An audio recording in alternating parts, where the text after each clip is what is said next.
EA CEO thinks Microsoft may be leaving the door open for Battlefield. Modern Warfare 2's second beta makes radical changes. Overwatch 2's lead designer leaves Blizzard, and much more on This Week in Gaming. Hey guys, LevelCap here, and EA CEO Andrew Wilson recently spoke about the launch of Battlefield 5 and 2042 during an investor call. He stated that the last two Battlefield games have under-delivered and that there's a lot of work to do with turning the franchise around. He's confident that Battlefield can bounce back and says Call of Duty potentially becoming an Xbox exclusive is a tremendous opportunity. Sony recently alleged that Xbox only offered to keep Call of Duty multi-platform for 3 years after the current agreement for the franchise expires. It's possible Xbox will eventually make COD an Xbox and PC exclusive title, assuming their merger with Activision is approved. That could have major implications for Battlefield and gaming as a whole. EA has also put Call of Duty co-creator Vince Zampella in charge of the Battlefield franchise, and recent comments by him suggest it'll be returning to its roots in future installments. As for Battlefield 2042, the next update is rumored to launch on September 27th. The date was announced in a now deleted tweet by automotive manufacturer Polaris. The tweet revealed that their new RZR ATV would be added in the next patch. More portal weapons are rumored to be coming as vault weapons in All Out Warfare. There's also good reason to expect the renewal map rework and more balanced changes with this update, but we're curious to hear what you think about Wilson's comments. With Vince Zampella at the helm of the Battlefield franchise, do you think things will turn around? Would Call of Duty becoming an Xbox exclusive give Battlefield a better shot at becoming a success? Even if it did, I don't think it would happen for another 8 years anyway. Let us know in the comments below.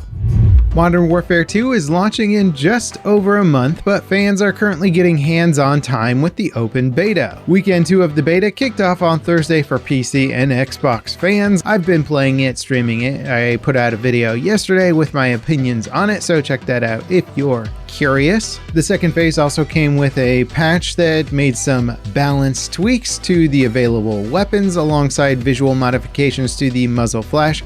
Some players still have a long list of demands for the developers, however.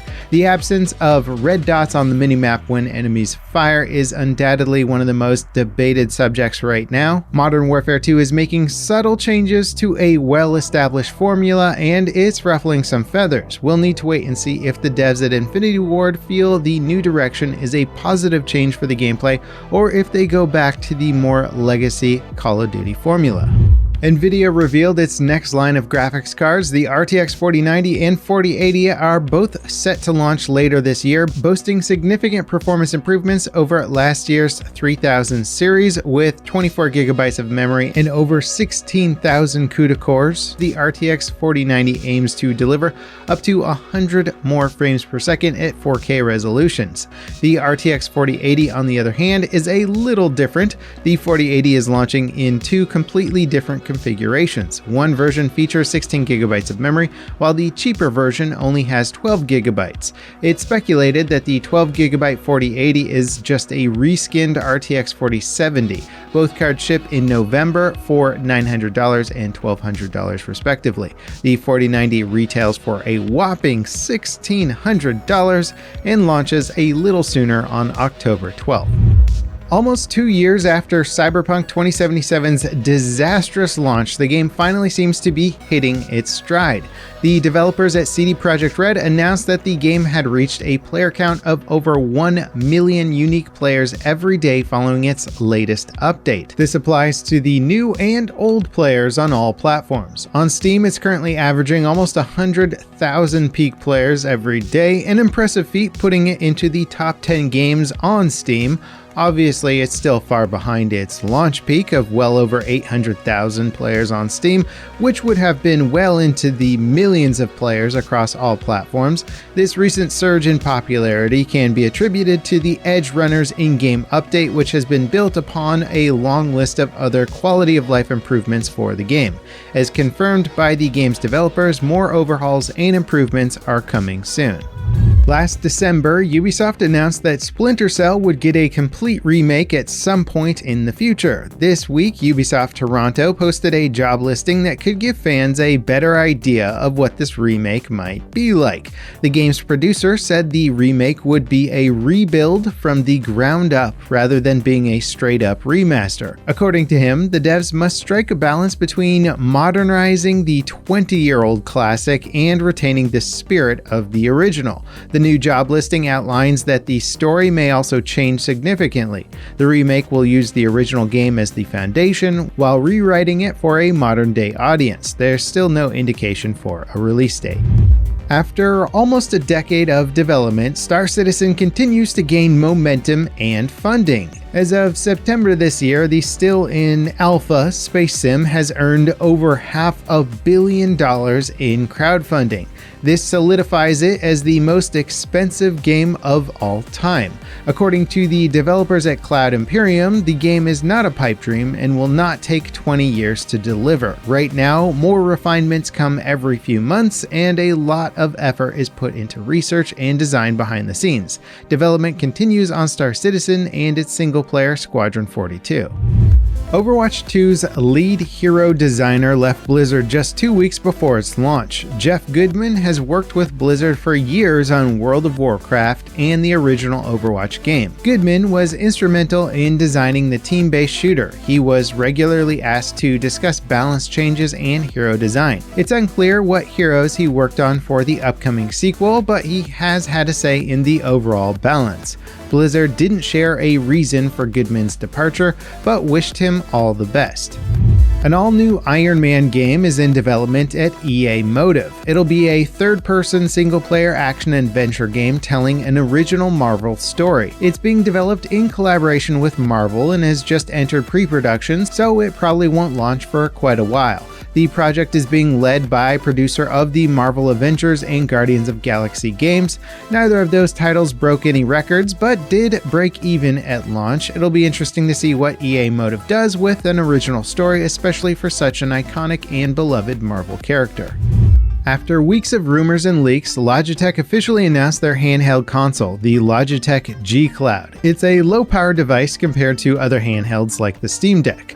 It's compatible with Xbox Cloud Gaming, which means you can play popular titles like Halo, Sea of Thieves, and Horizon 5 via streaming. Nvidia's streaming service like GeForce Now is also an option. According to Logitech, the handheld features a crisp 1080p screen and precision controls. The battery is expected to last 12 hours on a single charge, and the unit weighs about 460 grams. It's competitively priced at $300, but its reliance on cloud gaming versus other devices that can run games locally could be a sticking point for some. Those other handhelds can also access the same cloud gaming services in addition to running modern titles at a pretty decent frame rate. Streaming platform Twitch has announced significant changes to its revenue system this week. The changes will come into effect next year, with the update affecting some of the platform's biggest streamers. From June next year, streamers will keep 70% of their earnings until they reach their first $100,000 earned. After that point, they will only retain 50% of their earnings. According to Twitch, one of the reasons for this policy change is due to the high cost of video hosting. Streamers and fans have expressed their frustration online at the announcement. Twitch is owned by Amazon, one of the wealthiest companies in the world, so for Twitch to blame this policy change on budgetary issues makes it seem like a bigger issue is at play behind the scenes. Twitch have lost many of their most successful creators like Ludwig, Ninja, Dr. Lupo, and more to competing platforms.